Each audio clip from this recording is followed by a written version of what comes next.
Salam əziz izləyicilər, bu Yapon gavalısıdır.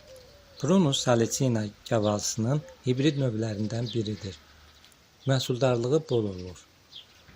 Meyvələrin çoxluğundan ağacın budaqları əyilir, hətta köməkçi dirəklər qoymasaq sına da bilir. Bəzi meyvə ağacları kimi bu gavalı da birbaşa olaraq ana gövdə üzərindən çiçək açıb məhsul verə bilir.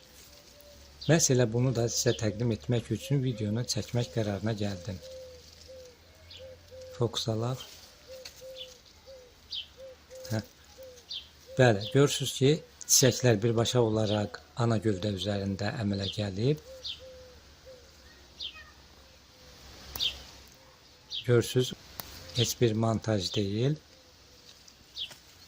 Bu cür bəzi ağac növləri var ki, birbaşa olaraq ana gövdənin qalın budaqlarının üzərində çiçək açır. Məsələn, tut ağacını da buna misal çəkmək olar.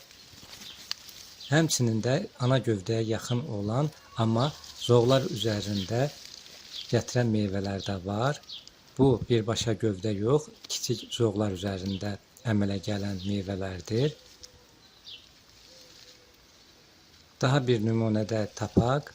Birbaşa gövdədən, məhz gövdədən çiçək açan budur.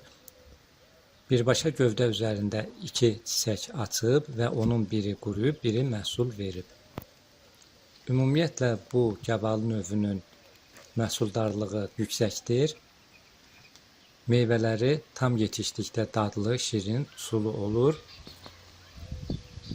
Xəstəlik və zərərvericilərə qarşı, iqlim dəyişikliyinə qarşı nisbətən dözümlüdür. Yəni digər meyvələrə nisbətən çox dözümlüdür. Bu ağacla bağlı əlavəniz, təklifiniz olsa rəy yerində qeyd edə bilərsiniz. Sağ olun, Allah amanında.